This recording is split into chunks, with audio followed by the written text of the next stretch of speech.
the Carousel horse's final ride. Welcome back to Mindful Musings, where we paint stories as vibrant as the colours of life itself. I'm your host, William, and today we're stepping into a world of vintage artistry and shadowed secrets. Before we begin, I'd love to know which corner of the world you're enjoying this mystery from.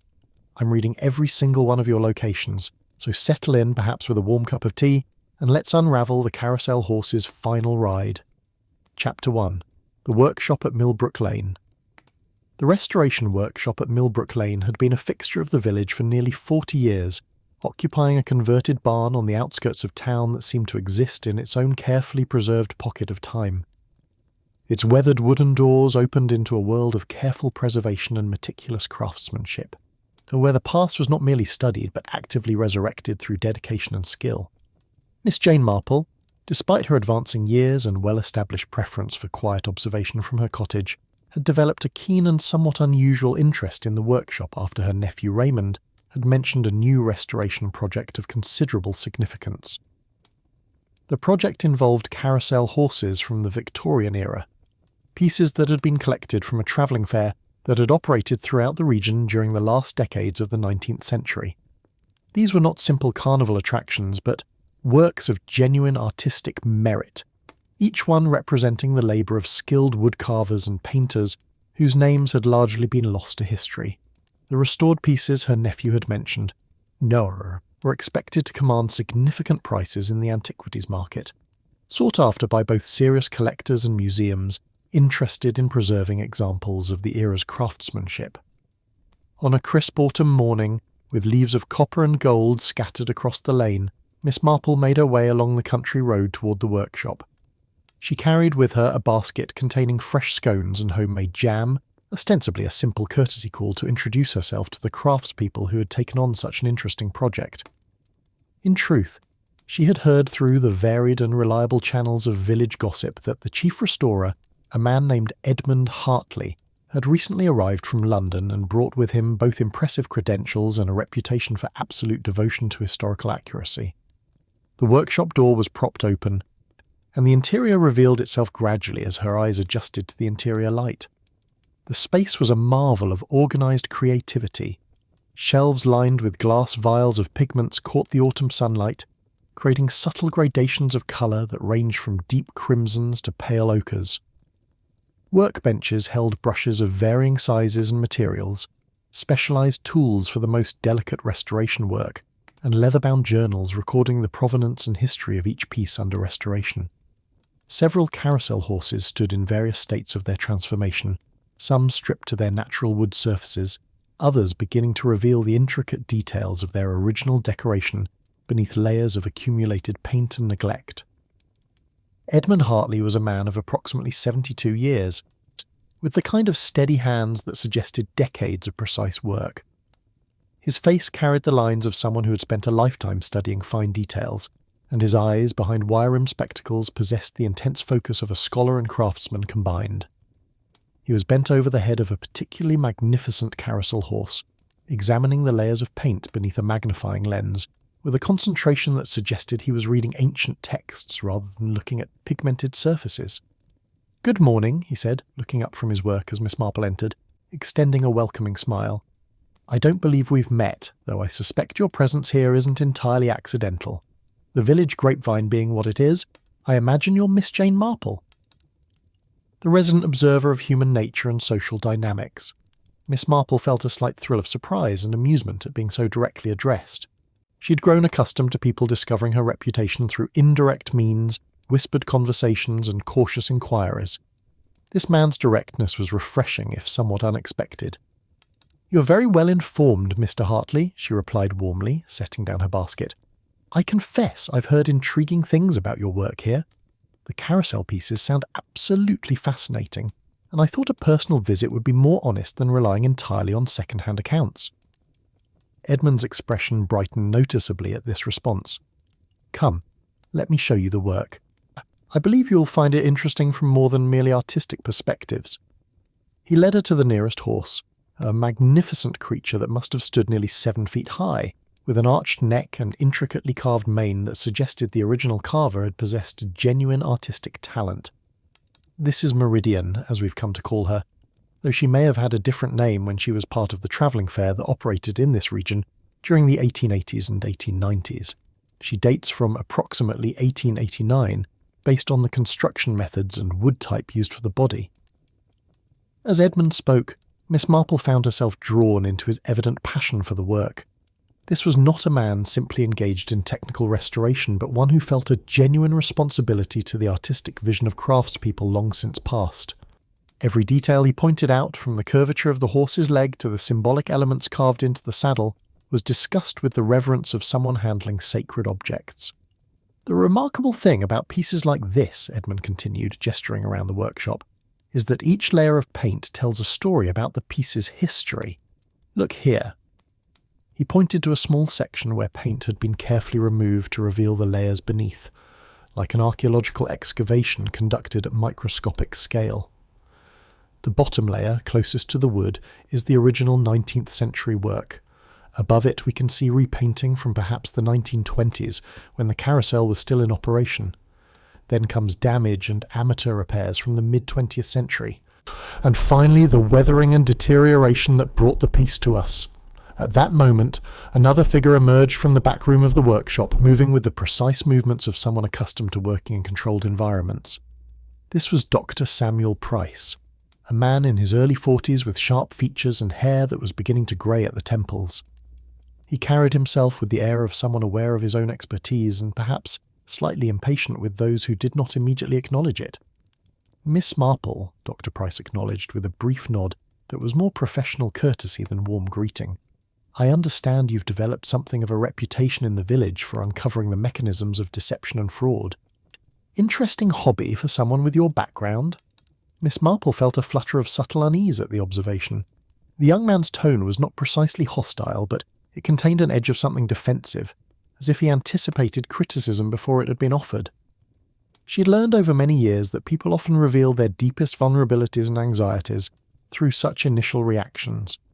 "I'm interested in human nature, Dr. Price," she replied gently, meeting his gaze with her characteristic mildness. "The mechanisms by which people deceive themselves and others often tell us something profound about their motivations, their fears, and the circumstances that lead them to compromise their principles. It's a study that has occupied most of my adult life." Dr. Price turned back to his work without further comment, too, leaving Miss Marple with the distinct and troubling impression that this was a man carrying significant burdens beneath his professional exterior. Edmund, seemingly unaware of the tension that had briefly surfaced, continued his tour of the workshop with undiminished enthusiasm. Over the next hour, Edmund showed her the various Carousel pieces in their different states of restoration. He explained the processes by which authentic 19th century pigments could be distinguished from later repainting, describing the chemical composition of historical paints and the tools used to apply them. He spoke with the kind of detailed knowledge that could only come from years of dedicated study and hands-on practice. "The fascinating thing about restoration work," Edmund explained as they walked between the carefully organised workbenches, "is that it's fundamentally a conversation with the past. Every layer of paint, every brushstroke, every conscious choice about colour and technique tells us something about the artisans who created these pieces. That's why authenticity matters so profoundly. A single anachronistic pigment, a restoration technique that's historically inaccurate, these things speak lies about the past. They distort our understanding of what was actually achieved by these craftspeople." Miss Marple listened intently, committing to memory not just Edmund's words, but the way he spoke them, the passion and conviction that underlay every sentence. This was a man devoted to his craft in a way that transcended simple professional competence. For Edmund, restoration was a moral undertaking, an obligation to honour the intentions and skill of artists long deceased. As she prepared to leave the workshop late that afternoon, Edmund pressed a small package into her hands. The gesture carried unexpected weight. "A gift," he said, his voice taking on a more cautious tone. "Pigment samples from our archive. Quite rare, actually. Authentic 19th century formulations preserved from pieces in museum collections. I thought you might appreciate them, given your interest in understanding how things work beneath the surface. Though I'd prefer they remained within the village, these materials are irreplaceable, and I'd hate to see them fall into the wrong hands." Miss Marple accepted the gift graciously, noting the careful wrapping and the obvious care with which the vials had been secured. Yet beneath the generosity of the gesture she sensed something more complex. There was a subtle anxiety in Edmund's manner, as if he was entrusting her with something he feared might otherwise be lost or misused. The gift carried weight beyond its physical substance, as if Edmund was somehow passing a responsibility along with the pigment samples. As she walked home through the lane in the gathering dusk, with leaves settling softly around her and the last light of afternoon turning the sky shades of amber and rose, Miss Marple found herself reflecting deeply on the morning's visit. The workshop had struck her as a place of genuine passion and dedication to craft. And yet, beneath that surface of professional excellence, she had sensed currents of tension and unspoken conflict. There was something between Edmund and Dr. Price that went beyond simple professional disagreement. The dynamics between the two men suggested a conflict rooted in something deeper than methodology or technical approaches to restoration work. Chapter 2. The Colours of Deception. 2 weeks after her initial visit to the workshop, Miss Marple received word that Edmund Hartley had taken ill. The news came through the reliable channels of village communication, first mentioned by Mrs. Clement, the vicar's wife, who had heard the information from Dr. Haddock's nurse, who had in turn been informed by the local grocer's delivery boy who had encountered Edmund's housekeeper purchasing medicinal supplies and remedies. According to the account that circulated through the village's various social networks, Edmund was suffering from persistent fatigue that seemed disproportionate to his age and activity level. He complained of headaches that did not respond to conventional remedies. Most troubling of all, there was a slight tremor developing in his hands, a subtle but unmistakable shakiness that was becoming increasingly pronounced and noticeable. For a man whose entire professional identity was built upon the steadiness and precision of his hands, this development would have been deeply alarming. This news concerned Miss Marple greatly, enough that she made a point of visiting the workshop to inquire about his condition and to see how the restoration work was progressing in his absence. She found the workshop still operating, though with a noticeably different atmosphere. Dr. Samuel Price had assumed temporary management of the ongoing restoration work, and she observed him working with meticulous care on one of the carousel pieces. His sharp features even more angular in concentration than she remembered from her previous visit. "How is Mr. Hartley?" she asked gently, watching as Dr. Price applied restoration paint with careful precision. Dr. Price set down his brush and turned to face her, and Miss Marple noted the mixture of concern and something else in his expression, something that might have been satisfaction carefully suppressed. "He's been overworking himself," Dr. Price explained, his tone suggesting exasperation mixed with sympathy. The lead paint exposure, combined with his advancing age, has finally caught up with him. The irony is rather bitter, given his absolute obsession with authenticity in every aspect of the restoration work. Authentic 19th century paints were laden with lead compounds.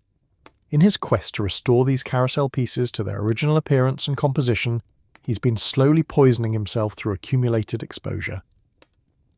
Miss Marple felt a chill pass through her at these words, chilling in a way that went beyond the simple concern one might feel for a colleague's illness. There was something in Dr. Price's tone that struck her as oddly significant, though she could not immediately identify precisely what it was that made her uneasy. "Has a physician examined him?" she asked carefully. "Surely something can be done to reverse the effects of lead exposure, or at least to prevent further deterioration. Dr. Haddock has seen him, of course. The damage appears to be cumulative and, I'm afraid, quite serious. Lead poisoning of this sort develops gradually and insidiously over months or years of exposure. The symptoms manifest only after considerable harm has already been done to the nervous system and other vital organs. By the time the physical manifestations become obvious enough to prompt medical attention, considerable damage has already accumulated." Miss Marple's mind was working steadily, processing the information and considering its implications. She'd read enough about toxicology and occupational hazards to know that protective measures and precautions should be standard practice in a workshop dealing with historical pigments. For a man of Edmund's meticulous nature and absolute devotion to precise detail, it seemed peculiar and somewhat inconsistent that he would have neglected such basic protective measures. A man who obsessed over the correct historical pigment surely would have been equally concerned with protecting his own health. "Tell me, Dr. Price," she asked carefully, settling herself on a nearby stool and watching his face intently, "what precisely has Mr. Hartley been working with during his recent restoration projects? Has he been using the same materials throughout? Or has there been variation in the types of pigments and paints employed? Dr. Price looked up from the carousel horse he was examining, and Miss Marple detected a fleeting expression of surprise before his professional mask returned. Lead-free restoration paints primarily, modern formulations that carefully mimic the appearance and behaviour of historical pigments without the toxins inherent in 19th century materials. I've been quite specific and insistent about ensuring we use only the safest compounds available for this work. However, Edmund has been resistant to this approach. Resistant? Miss Marple inquired with gentle persistence. He believed that authentic restoration demanded the use of authentic materials, Dr. Price explained, and Miss Marple could hear the frustration underlying his words. He argued that using modern formulations, however historically accurate in appearance, was fundamentally dishonest. He wanted to use historically accurate pigments, even if that meant exposure to lead compounds and other toxins. I argued against this approach strenuously and repeatedly, but Edmund, as the chief restorer and owner of the workshop, had final authority over such decisions. Oh, he overruled my concerns. Miss Marple noted the bitterness in Dr. Price's voice, the way his hands clenched around his paintbrush as he spoke. It was clear that this conflict between the two men went beyond professional disagreement over methodology or technical approaches. There was a personal element to the tension, something rooted in hurt pride or damaged professional standing. Over the following weeks, as Edmund's condition appeared to deteriorate, Miss Marple made several discreet inquiries in the village and beyond. She spoke with Dr. Haddock at length about the symptoms of lead poisoning and the progression of the disease, learning about the ways in which the toxin accumulated in the body over time and caused progressive damage to the nervous system. She asked casual but purposeful questions at the village tea circle about the workshop's recent acquisitions and the various restoration commissions that had come Edmund's way. She even asked, with carefully contrived innocence, to visit the workshop again, under the pretext of wishing to observe the restoration work in greater detail. During this visit, she was permitted to examine the pigment samples that Edmund had given her months earlier. Using her reading glasses and a jeweller's loupe that she'd borrowed from the chemist in the village, she subjected the vials to careful scrutiny. What she discovered troubled her considerably. The pigment samples appeared to be authentic historical compounds, created using traditional 19th century formulations and methods. And no, the colour and chemical composition were consistent with what one would expect from genuine Victorian-era paint. However, when examined more closely, they showed no signs of the deterioration and oxidation one would expect in materials that had been repeatedly handled over many decades, or stored improperly through various environmental conditions. They appeared to be in far too pristine a condition to have been extracted from archive sources or preserved from museum collections for extended periods. They were, in Miss Marple's careful assessment, materials that had been created quite recently, perhaps within the past few months, rather than preserved from historical sources. This realization led her to additional inquiries, conducted with her characteristic subtlety and apparent innocence. She asked vague questions about carousel horses and their decoration through the decades. She made casual references to carousel pieces being sold to dealers and collectors who specialized in what they called authentic pigment samples and historically verified restoration materials. In the course of these conversations, she learned that such materials were commanding extraordinarily high prices in the restoration and antiquities markets, far exceeding what one would normally expect to pay for simple paint compounds, even historically authentic ones. This discovery, combined with her observations about the condition of the pigment samples Edmund had provided, led her to a troubling hypothesis. It seemed possible that Edmund was not simply preserving historical materials but actively selling them, and that the prices he was receiving suggested a market for these materials that extended beyond legitimate restoration work into the realm of forgery and fraud. Edmund's condition worsened markedly as autumn turned to winter.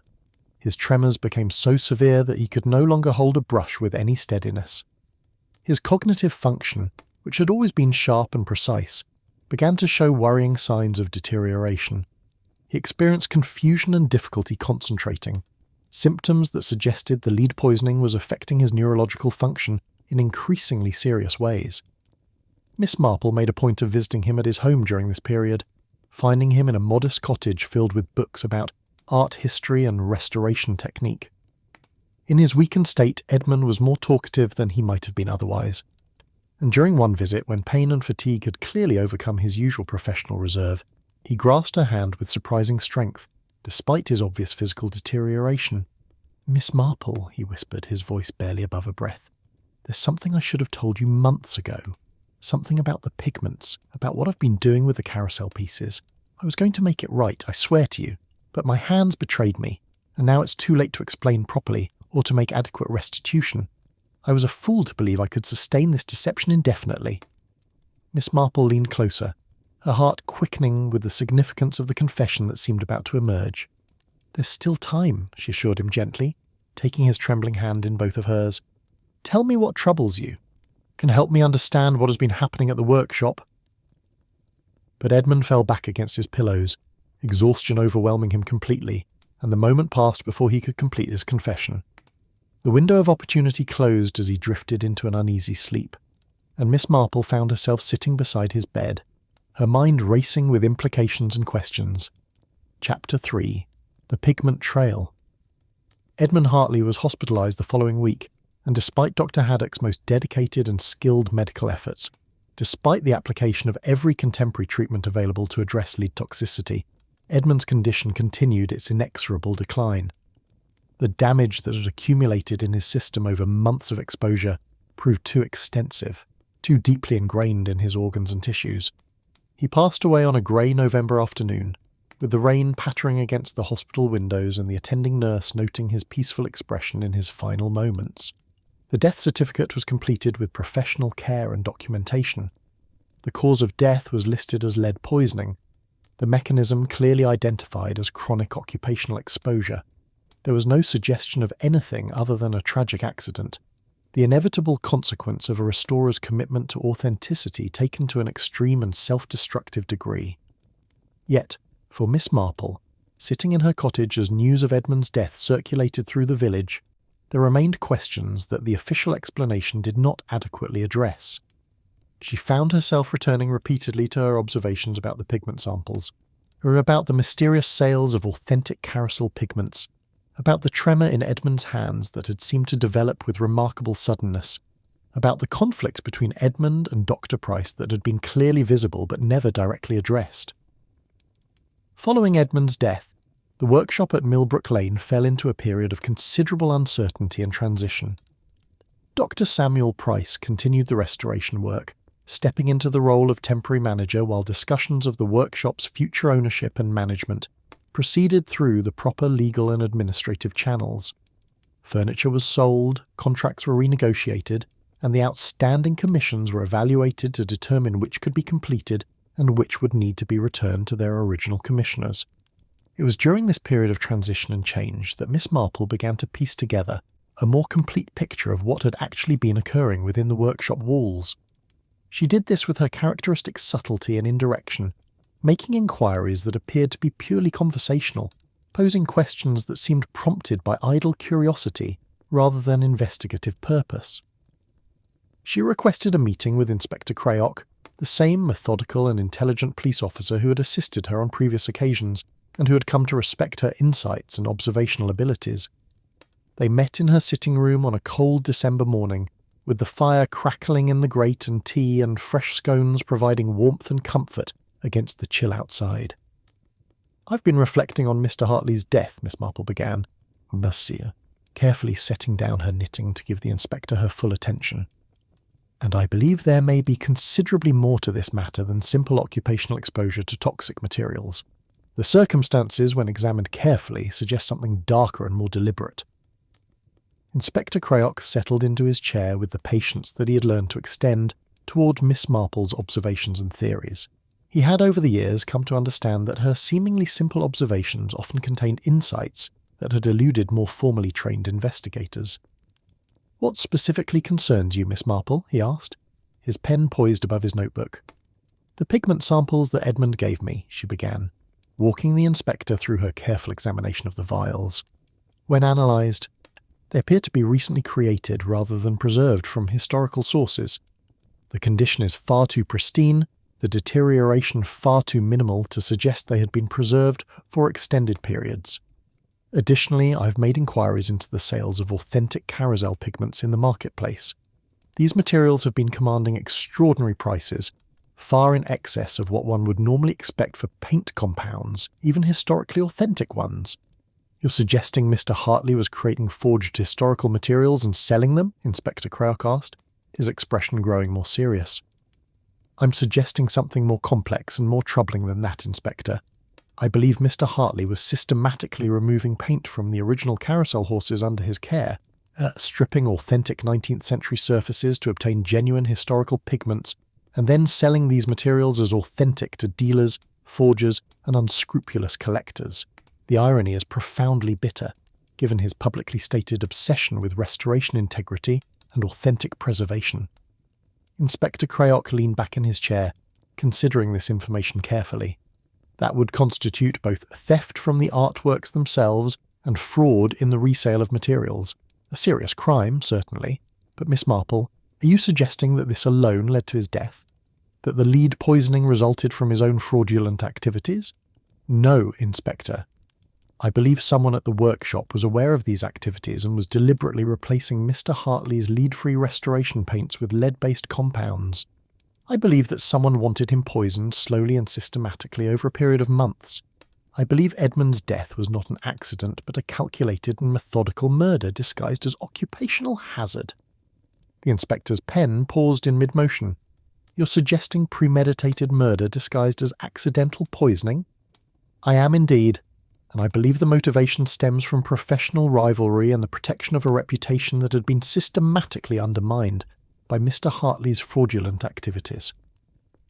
Over the following days, Miss Marple worked closely with Inspector Crayock to expand the investigation beyond the initial assumptions of accidental death.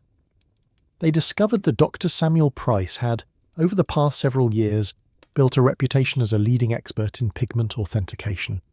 His methods for determining historical accuracy and identifying authentic original materials were considered cutting-edge and innovative in restoration and museum circles. His consulting services were sought after by major museums, collectors, and restoration specialists, and his published papers on pigment analysis had become standard references in the field. However, this carefully cultivated reputation had been significantly damaged over the previous 18 months by a series of revelations that had cast serious doubt on his authentication methods. Materials that he had personally authenticated as historically accurate had been revealed, in some cases by other experts and in other cases through legal proceedings involving defrauded collectors, to be forgeries or materials from questionable sources. The investigation revealed that Edmund Hartley had been the source of many of those forged or misrepresented materials. By selling authentic pigments stripped from his current restoration projects, Hartley had inadvertently flooded the market with materials that could be chemically verified as genuine historical compounds, but that came from sources entirely different from those claimed by dealers and collectors. This discovery had undermined Dr. Price's authentication methods and threatened his professional standing in the field. Furthermore, Miss Marple uncovered evidence, working with the inspector and with the cooperation of Claire Ashford, the workshop's paint technician, that someone had been systematically replacing the paint supplies at the workshop, the lead-free formulations that Dr. Price had insisted upon using for the restoration work were being switched, in their sealed containers, with lead-based compounds.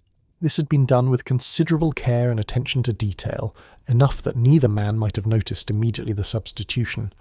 But the cumulative effect over months of exposure was devastating. Chapter 4. The Workshop's Secrets. As the investigation deepened, Miss Marple made a point of visiting the workshop more frequently, each time observing details with her characteristic attention.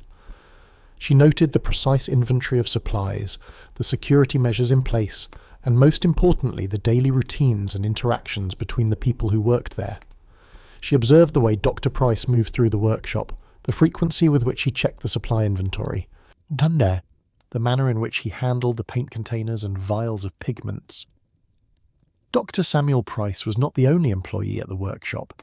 There was also a young woman named Claire Ashford, who'd worked as a paint technician and material handler for the past 3 years. Claire was competent and quiet, spending most of her time in the back laboratory where pigments were analysed, tested for authenticity, and prepared for restoration work. She possessed genuine knowledge of pigment chemistry and the technical aspects of analysing paint composition and age.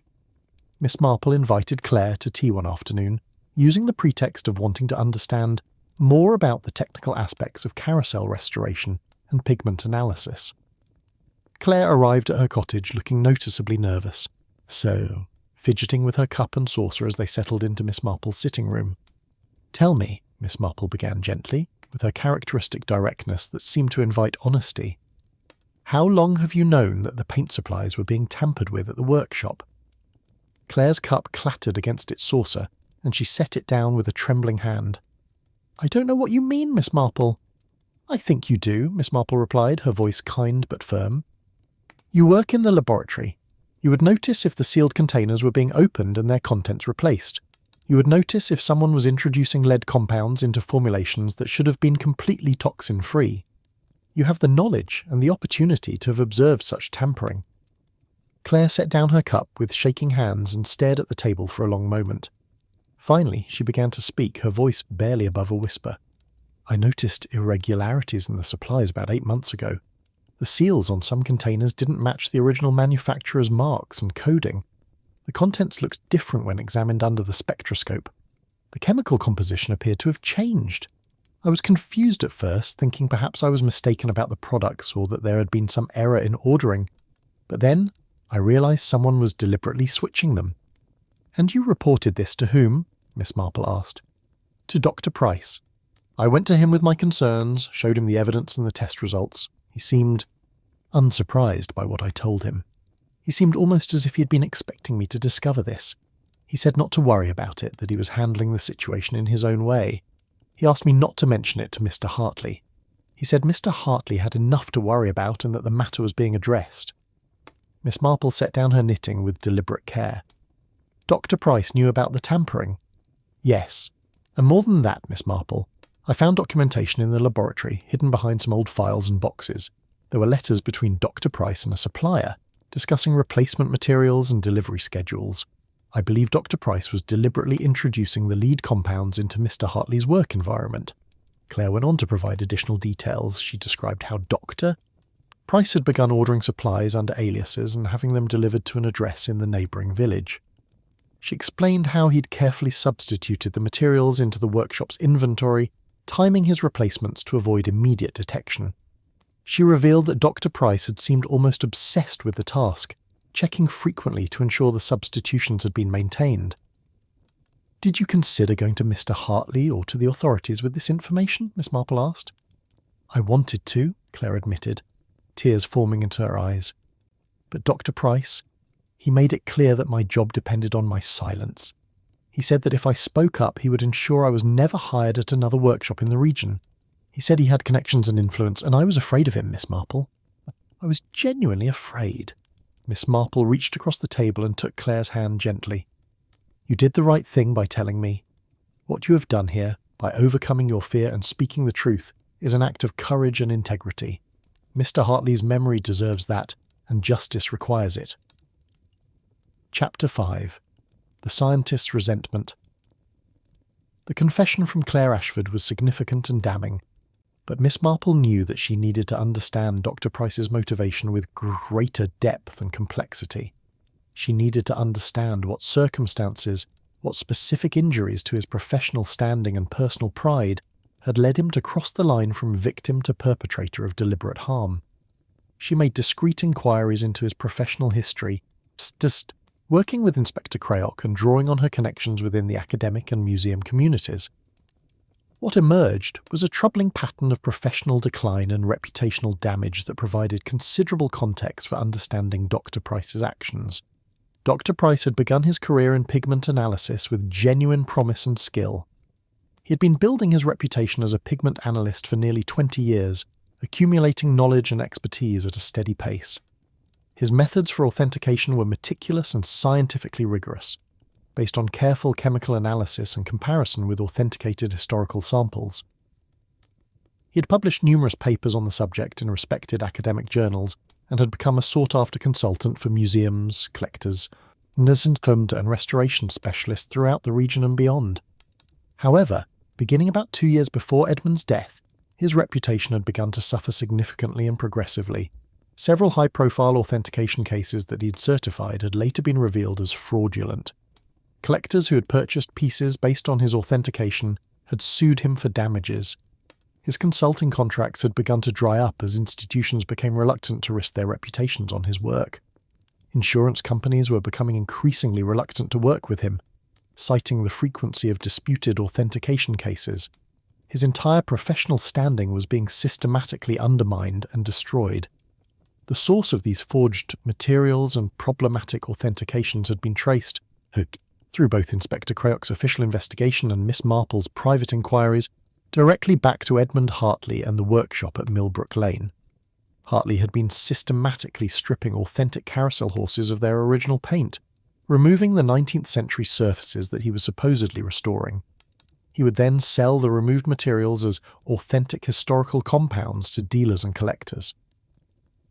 When these materials were subsequently used in restoration projects and authenticated by Dr. Price, the fraudulent nature of the materials eventually came to light. Collectors who had purchased pieces restored with what they believed to be authentic historical pigments discovered that the materials had been sourced improperly or questionably. Institutions that had trusted Dr. Price's authentication found themselves with pieces of questionable provenance and dubious value. The cascade of revelations had been devastating to Dr. Price's reputation and professional standing. What made the situation particularly bitter for Dr. Price was that he'd been the one to urge Edmund to use only modern, lead-free materials in his restoration work. He had made his concerns about authentic lead-based pigments very clear, understanding both the health risks and the ethical complexities of using materials that could not be properly authenticated. Edmund had overruled him repeatedly, and yet, paradoxically, Edmund had been creating the very fraudulent materials that were destroying Dr. Price's professional reputation. Miss Marple came to understand that Dr. Price had seen an opportunity in this situation. A tragic and terrible opportunity. If Edmund continued to be exposed to lead compounds, if his health continued to deteriorate, he would eventually become too ill to work. Without Edmund managing the workshop and creating the fraudulent materials, the source of the counterfeit pigments would dry up. The flood of questionable materials into the marketplace would cease. Dr. Price's reputation might be rehabilitated, or at least the damage would stop accumulating. The replacement of the paint supplies was not an impulsive act of anger, but a calculated and methodical plan. Dr. Price had used his knowledge of the workshop's inventory systems and suppliers to order sealed containers of lead-based compounds under false names and pretenses. He had carefully replaced the legitimate supplies in their original containers, using his knowledge of packaging and seals to make the substitution virtually undetectable. The poisoning of Edmund was not a crime of passion, but a cold calculation, designed to appear like occupational exposure rather than deliberate sabotage. Chapter 6. The Meeting of Minds. On a snow-laden December afternoon, precisely 1 month after Edmund's death, and with the investigation having gathered substantial evidence, Miss Marple requested a formal meeting with Dr. Price at the workshop. She sent a carefully worded note to his residence, asking him to meet with her and noting that she wished to discuss certain matters related to the workshop's operations and Edmund's death. Dr. Price agreed to the meeting, seemingly unsuspecting of what she intended to discuss. She found him working on one of the carousel horses, his hands moving with steady precision as he applied restoration paint with meticulous care.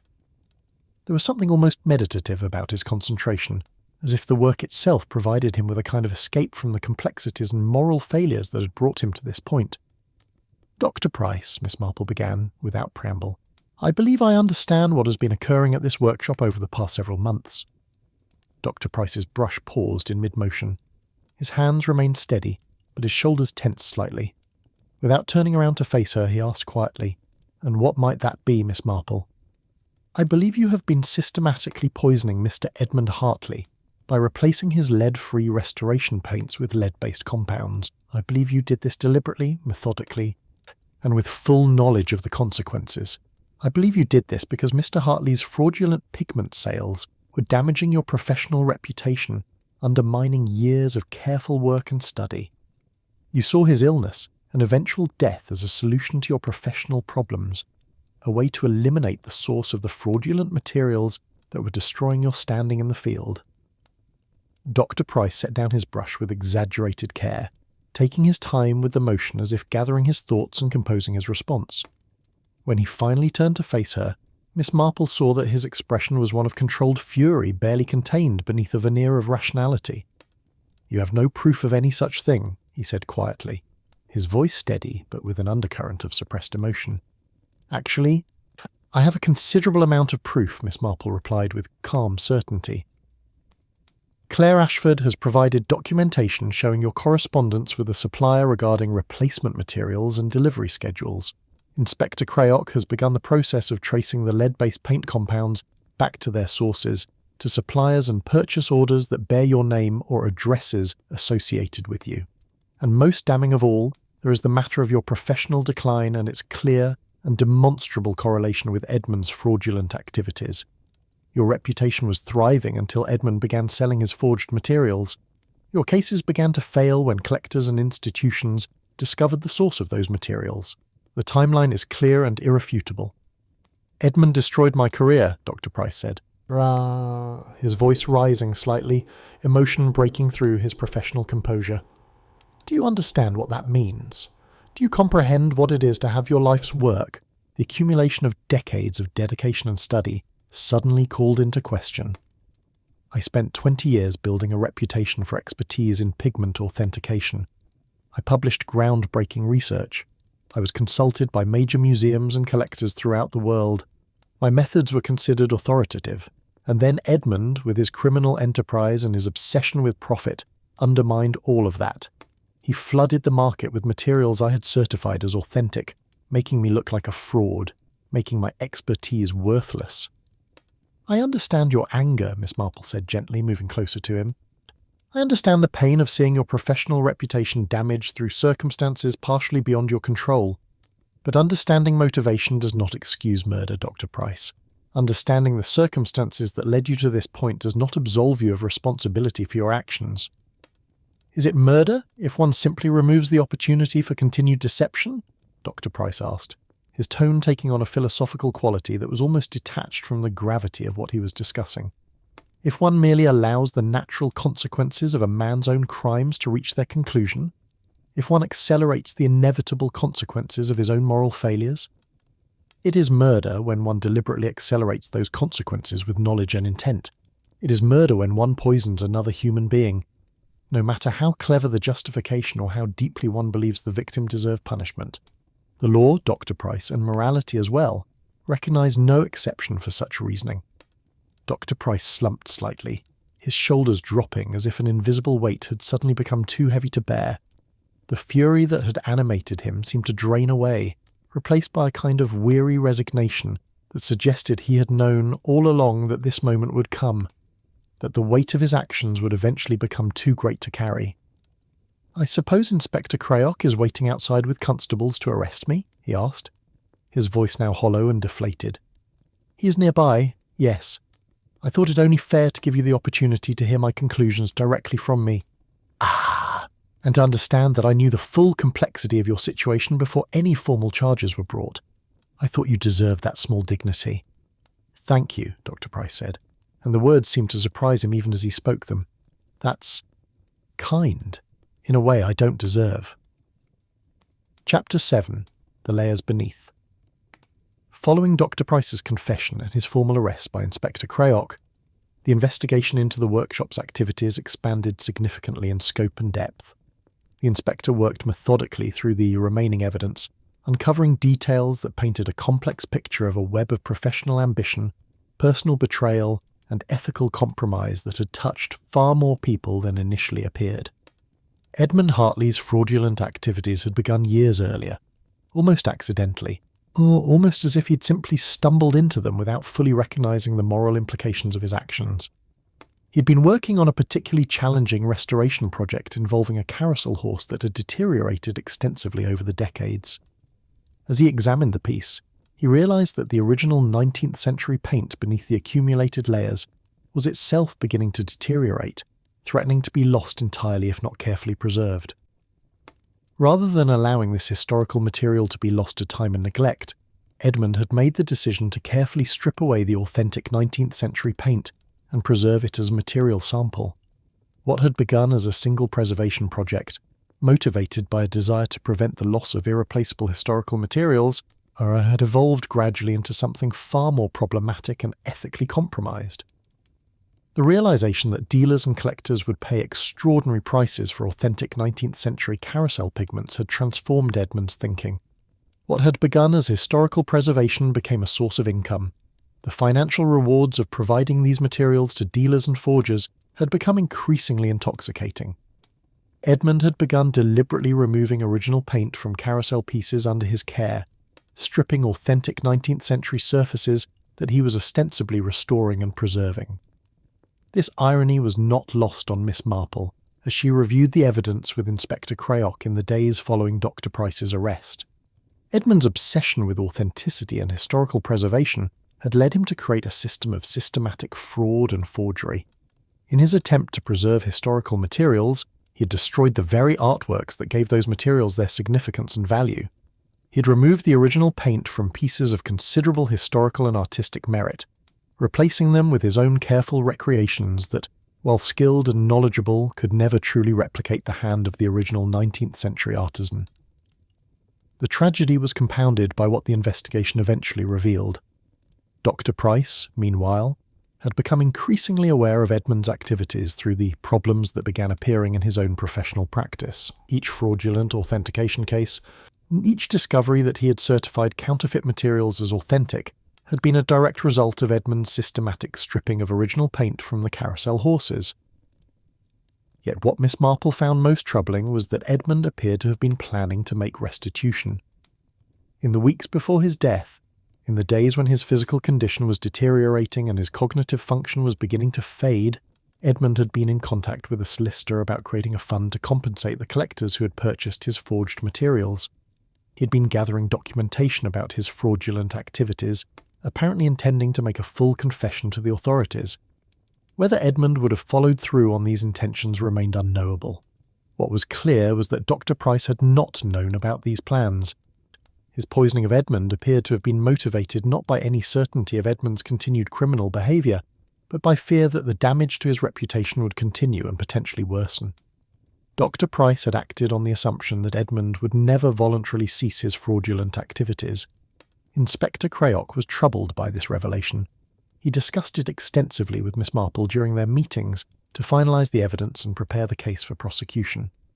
So Hartley was going to confess, the inspector asked, reviewing the documents that had been found among Edmund's personal papers. I believe so, yes, Miss Marple replied thoughtfully. Edmund's weakness had led him into fraud, but his fundamental integrity was reasserting itself. He could not sustain the deception indefinitely. The weight of it was crushing him, both physically and emotionally. The lead poisoning, the deterioration of his health and his mind, these things seemed to be pushing him toward confession and restitution.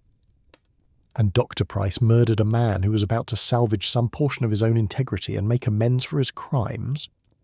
In a manner of speaking, yes. Dr. Price's poisoning of Edmund may well have prevented the confession and restitution that Edmund had been planning. In trying to protect his own reputation and professional standing, Dr. Price ensured that the full extent of Edmund's crimes would never be properly addressed, never be properly acknowledged, never be properly compensated. The victims of Edmund's fraud would not receive justice because Edmund never had the opportunity to confess and arrange for restitution before his death. Chapter 8. The Restorer's Legacy. In the weeks following Dr. Price's arrest, Miss Marple found herself reflecting deeply on the workshop and what it represented in the larger context of human endeavour and moral failure. The carousel horses, beautiful and intricate creations from another era, had become caught in a web of human failure and moral compromise. The very artworks that Edmund had devoted his life to preserving had become the instruments of his own ethical decline and eventual death. Miss Marple visited the workshop one final time, accompanied by Inspector Crayock. The carousel horses stood in their various states of restoration, no longer progressing toward completion, and no longer animated by the dedicated efforts of the craftspeople who had been working on them. The workshop felt empty despite the presence of all these beautiful objects, as if the life force that had animated it, the sense of purpose and dedication that Edmund had brought to the space, had been extinguished completely when he fell ill. They examined Edmund's personal records and found, exactly as Miss Marple had suspected from her observations, documentation of his intended restitution. There were letters to collectors, incomplete and never sent, that outlined his plans to compensate them for the fraudulent materials they had purchased. There were careful calculations of compensatory amounts, based on the prices they had paid and the losses they had incurred when the fraudulent nature of the materials was revealed. There were also draft confessions to the authorities, carefully written and revised, in which Edmund detailed his activities and explained the motivations that had led him into fraud. In these documents, Edmund expressed genuine remorse for his actions and described the increasing weight of his guilt as the deception had accumulated and expanded over time. "The tragic thing," Inspector Clark said, looking at these documents with a mixture of sadness and frustration, "is that Hartley was attempting to do the right thing at the end. He might have received a lighter sentence, more lenient treatment, if he had confessed and made restitution of his own accord. But he never had that opportunity," Miss Marple said quietly. "Dr. Price's actions ensured that Hartley would be remembered only for his fraud, not for his attempted redemption. That, perhaps, is the greatest tragedy of all. Edmund made terrible choices, yes, but he was attempting to correct those choices, to make amends, to face the consequences of his actions. Dr. Price denied him that opportunity." The workshop's future became the subject of considerable discussion and debate within the village, and among the broader community of restoration specialists and museum professionals. There was sentiment, particularly among those who had been victims of Edmund's fraud, for closing the workshop permanently. They argued that the building and the carousel horses should stand as monuments to human failure, cautionary tales about the corruption that could occur when dedication to craft became corrupted by greed and the desire for profit. But Miss Marple advocated for a different approach. She believed that the workshop could be salvaged, that it could be transformed into something meaningful and positive rather than remaining a place of trauma and deception. She worked carefully and diplomatically with Edmund's distant relatives to ensure that the workshop would be reopened under new management, with the explicit purpose of completing the carousel restorations using only modern, historically appropriate materials and with complete transparency about the work being done. The carousel horses would be restored not to their original 19th century appearance, but as historical artifacts with new paint that was honest about its contemporary origin. The records would clearly document which portions of the pieces were original and which were restored, so that any future viewer or researcher would understand exactly what they were looking at and how the restoration had been conducted. A young restorer from the city, recommended by museum contacts that Miss Marple had carefully cultivated over the years, agreed to take over the workshop. Her name was Rebecca Hartwell, and she was known throughout professional circles for her meticulous work and her unwavering commitment to ethical practice and transparency in restoration. She was skilled not just at the technical aspects of restoration, but at the historical research and documentation that gave meaning to the work. Miss Marple worked with Rebecca to establish protocols for the workshop that would prevent the kind of deception and fraud that had occurred under Edmund's management. The new workshop would maintain detailed records of all materials used, all sources of pigments and paints, and all work performed on each piece. These records would be open to inspection by any interested party. The carousel horses would be restored with integrity, their history acknowledged rather than concealed. Chapter 9. The Pattern of Deception. As the winter deepened and the case moved through the legal system toward prosecution and trial, Miss Marple spent considerable time in reflection. She sat in her cottage by the window, her knitting needles clicking their familiar rhythm as she contemplated the complex web of motivations and actions that had led to Edmund's death and Dr. Price's arrest. The case illustrated something fundamental that Miss Marple had observed many times over the years of her life. It demonstrated the ways in which small ethical compromises accumulated into something far larger and more destructive. Edmund's initial decision to strip authentic paint from carousel horses and sell it as historical material had seemed, in its inception, like a relatively minor infraction. The paint was being removed from artworks in his care anyway. The sale of historical materials was not inherently illegal. The moral line between preservation and fraud had seemed, in that first moment of decision, slightly blurred. But one compromise had led to another. The financial rewards had become intoxicating, seductive, difficult to resist. The need to conceal the fraud had grown with each new transaction. The circle of his deception had expanded to include dealers, collectors, and other professionals who trusted his expertise and authority. Edmund had told himself that he was preserving authentic historical materials, even as he was systematically destroying the very artworks that gave those materials their significance and value. Dr. Price's journey had followed a different trajectory, but it too was rooted in the accumulation of moral compromises and the gradual erosion of ethical boundaries. He had been a victim of Edmund's fraud, certainly. His reputation had been damaged through no direct action of his own. But at some point in his thinking, he had made the decision that removing Edmund through deliberate poisoning was an acceptable response to the damage done to his reputation. He had crossed a line that transformed him from a victim of circumstance into an active perpetrator of harm. Miss Marple understood that both men had been caught in systems of their own creation. Edmund's fraud had created a circumstance in which Dr. Price felt justified in committing murder. Dr. Price's poisoning had prevented Edmund's restitution and confession. Neither man had acted in isolation. Each had responded to the other's actions, creating an escalating cycle of deception and harm. The tragedy, in Miss Marple's view, was that Edmund had been moving towards redemption when Dr. Price's poison cut short that possibility. The workshop, which might have become a centre for ethical restoration and historical preservation, had instead become a place of death and professional destruction.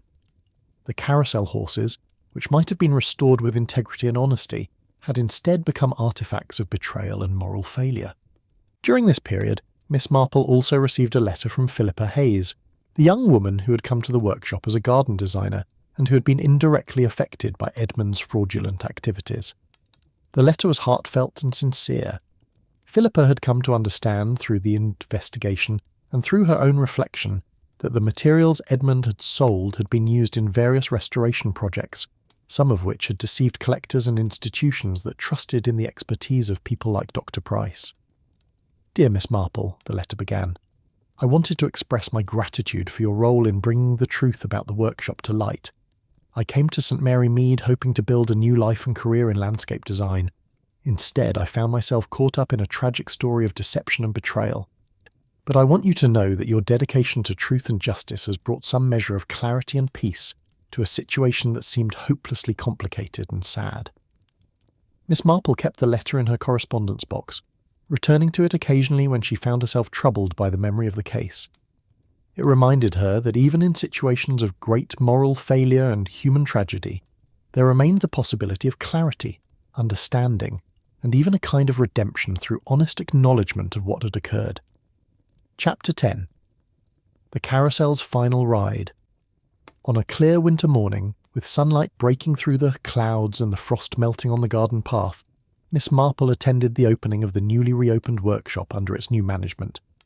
The young restorer, Rebecca Hartwell, had worked tirelessly over the previous months to complete the Carousel horse restorations that Edmund had begun but never finished.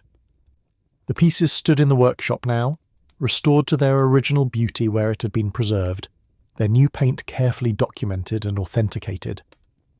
Rebecca had made an interesting and thoughtful decision about how to mark the workshop's troubled history. Rather than attempting to conceal or minimise the circumstances that had led to Edmund's death and Dr. Price's arrest, she had created small plaques for each Carousel horse. These plaques detailed not just the original creation and decoration from the 19th century, but also the complete history of the piece through the centuries, including the circumstances of restoration, the issues that had arisen, and the discovery of Edmund's fraudulent activities. The Carousel horses would not stand as monuments to deception and moral failure, but as honest representations of the complexity of restoration work and the importance of ethical practice. Each plaque included a note explaining that this workshop was dedicated to preserving artworks with integrity, transparency, and respect for the original artisans whose work had survived the passage of time. Rebecca greeted Miss Marple warmly as she entered the workshop. "Miss Marple, thank you so much for coming. I wanted to express my appreciation for your role in ensuring that the workshop continued operations under ethical management. Edmund Hartley's legacy is complicated and troubling, but his work on these Carousel horses, despite the circumstances that surrounded it, deserved to be finished honestly and with integrity." "You've done beautiful work," Miss Marple replied warmly, examining each Carousel horse carefully. "These pieces will serve not just as beautiful examples of 19th century craftsmanship, but as reminders of the importance of integrity in the work we do. That is perhaps the greatest achievement, to take something that had been tainted by deception and fraud and transform it into something that speaks to ethical practice and honest dealing. The opening of the workshop attracted considerable attention from the local community and from professional circles beyond the village.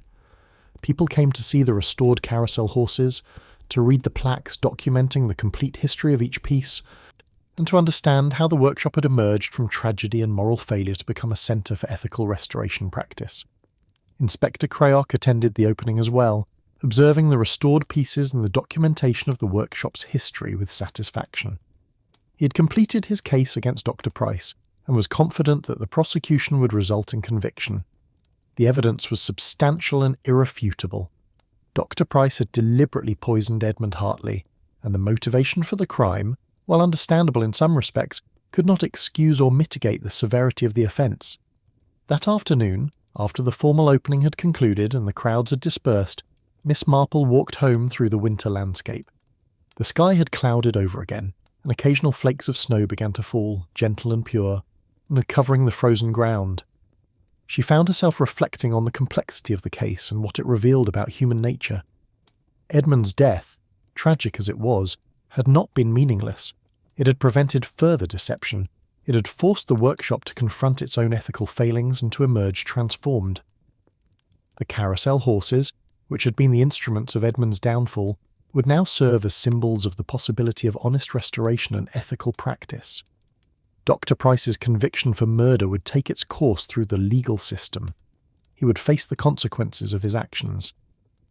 But Miss Marple understood that the true tragedy was not simply his crime, but the circumstances that had led him to believe that murder was a justified response to professional damage. She could recognize his pain and his loss while condemning his actions unequivocally. As she settled into her cottage that evening, Miss Marple picked up her knitting, her needles clicking in their familiar rhythm. The pattern she was working on was complex, with multiple colours and intricate stitches that required constant attention and care. Each stitch had to be placed with precision. Each colour change had to be executed carefully to create the overall design. The case was closed, the pattern complete, but the lessons it contained would remain with her, as they always did, reminders of the endless complexity of human nature and the importance of understanding the full context of human actions. People were capable of terrible deeds, yes, but they were also capable of remorse, of attempting to make restitution, of moving toward redemption even at the end of their lives. The carousel horses had taken their final ride into the past, but their journey through deception and fraud had changed forever the workshop and the people who worked there. The pieces would now exist as historical artifacts with complete honesty about their origins, their restoration, and the moral failures and ethical compromises that had marked their recent history. That, Miss Marple reflected as twilight gathered outside her window and the snow continued to fall softly, was perhaps the most fitting resolution of all. The workshop had been redeemed through the dedication of ethical practitioners. The carousel horses had been transformed from monuments to deception into symbols of honest preservation and ethical practice. And Edmund Hartley's legacy, complicated and troubling as it was, had become a cautionary tale about the dangers of allowing passion for one's work to corrupt one's integrity. As her knitting needles continued their steady rhythm and the fire crackled warmly in the grate, Miss Marple found herself at peace with the resolution of this complex and tragic case. The carousel horses would live on, their artistry preserved and honoured, their history fully and honestly acknowledged. That was enough. That was in fact everything, the end.